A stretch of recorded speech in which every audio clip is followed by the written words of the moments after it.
નમસ્કાર, कैसे जीतेगा गुजरात કાર્યક્રમમાં આપ સૌનું સ્વાગત છે। મિત્રો, પ્રગતિની આ દોડમાં ગુજરાત એ બીજા બધા રાજ્યોની સરખામણીમાં ક્યાં છે? આ સંદર્ભે આજે વાત કરીશું ઉર્જાના ક્ષેત્રની। ગુજરાતે ઉર્જાના ક્ષેત્રમાં કયા વિકાસો કર્યા છે, કેવા પગલાં ધર્યા છે, આજના આ વિષય ઉપર ચર્ચા કરવા માટે આજે આપણી સાથે હાજર છે ગુજરાતના ઉર્જા અને પેટ્રોલિયમ મંત્રી સૌરભ પટેલ। સૌરભભાઈ, સ્વાગત છે આપનું અમારા કાર્યક્રમમાં। સૌરભભાઈ, સૌથી પહેલા તો એ જણાવો કે 2002ની સાલમાં નરેન્દ્ર મોદીની સરકાર આવી તો એ વખતે ઉર્જા ક્ષેત્રની પરિસ્થિતિ શું હતી? પરિસ્થિતિ ખૂબ ગંભીર હતી। ખેડૂતોને બી વીજળી પૂરતી મળતી ન હતી અને જે ગુજરાત વિદ્યુત બોર્ડ એ વખતે જે જૂનું નામ હતું એ વાર્ષિક 2,500 કરોડ રૂપિયાનું નુકસાન કરતું હતું।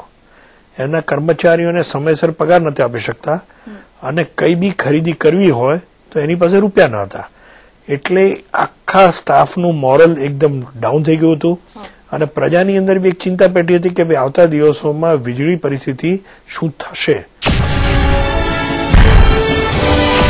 શું કર્યું તમે આ કપરા દિવસોમાંથી બહાર નીકળવા માટે, આ વિકટ પરિસ્થિતિમાંથી બહાર નીકળવા માટે? પહેલું કામ તો મુખ્યમંત્રી શ્રી નરેન્દ્રભાઈએ બધાને બોલાવીને કીધું કે ભાઈ 24 કલાક વીજળી આપણે ગામડામાં આપી છે। 6 કલાક 8 કલાક બંધ રહે ચાલે જ નહીં, જે કરવું હોય કરો, પણ ગામડાઓની અંદર 24 કલાક વીજળી આપવી જોઈએ। શહેરોમાં જેટલી વીજળી આપીએ છીએ એટલી જ વીજળી ગામડામાં આપવી પડે। એટલે મને યાદ છે કે એ દિવસોની અંદર જયારે વિધાનસભાની અંદર જયારે બજેટ આપવામાં આવ્યું અને બજેટની અંદર જ્યોતિગ્રામ યોજનાની જાહેર ખબર કરી કે અમે 24 કલાક વીજળી ગામડામાં આપવાના છીએ, ત્યારે એ વખતના માનનીય વિરોધ પક્ષના નેતા સ્વર્ગસ્થ અમરસિંહભાઈ ચૌધરી આવીને કહી ગયા કે ભાઈ આ તો તમારું સપનું છે, ક્યારે થશે નહીં, તમે ભૂલ કરી છે જાહેર કરીને, એમ કરીને અમને સલાહ આપી। પણ અમે બધા કટિબદ્ધ હતા, અમે નક્કી કર્યું હતું કે ભાઈ 24 કલાક વીજળી ગામડામાં અંદર આપી છે અને જ્યોતિગ્રામ યોજના દ્વારા આજે 2.5 વર્ષના સમયની અંદર આમ કહી શકાય કે 1,000 દિવસની અંદર આ જ્યોતિગ્રામ યોજના સંપૂર્ણપણે પૂરી કરી 18,000 ગામડા અને 9,000 પેટાપરાની અંદર આ જ્યોતિગ્રામ યોજના દ્વારા વીજળી આજે આપીએ છીએ।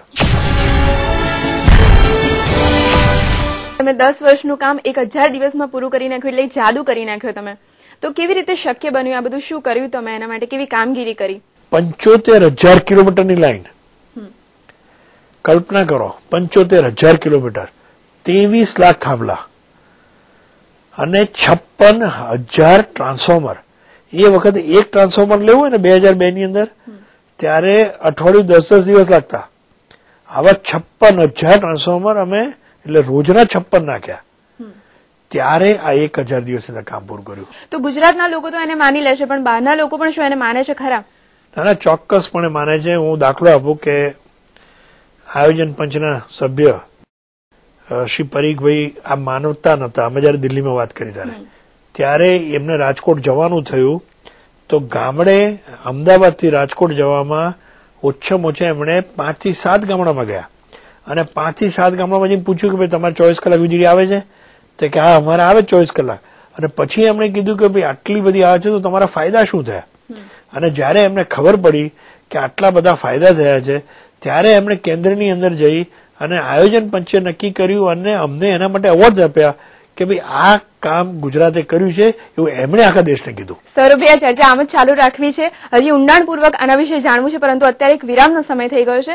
દર્શક મિત્રો, આ ચર્ચા આમ જ ચાલુ રહેશે। ગુજરાતમાં ઉર્જા ક્ષેત્રે કયા કયા વિકાસ થયા છે એના વિશે વધુ માહિતી મેળવીશું, પરંતુ અત્યારે સમય થઈ ગયો છે એક વિરામનો। મળીએ વિરામ બાદ।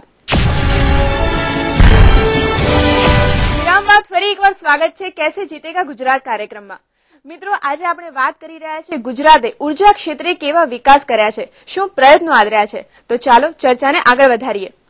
સૌરભભાઈ, તમે જે જ્યોતિગ્રામ યોજના છે એ અમલમાં તો મૂકી દીધી, પણ પ્રશ્ન એ થાય છે કે સામાન્ય વ્યક્તિને આનાથી શું ફાયદો થયો છે? કોઈ પરિવર્તન આવ્યું છે ખરું એમના જીવનમાં? 24 કલાકનો દિવસ જોયો, નહીં તો રાત પડે બધા ઊંઘી જતા હતા। આજે 24 કલાકનો દિવસ માણવાનો પહેલી વખત ગ્રામીણ પ્રજાને લાભ મળ્યો છે અને રોજગારીની તકો મળી છે। રોજગારીની તકો મળવાના કારણે જે સ્થળાંતર થતું હતું, ગામડાથી લોકો શહેર તરફ આવતા હતા, એ બંધ થઈ ગયા છે।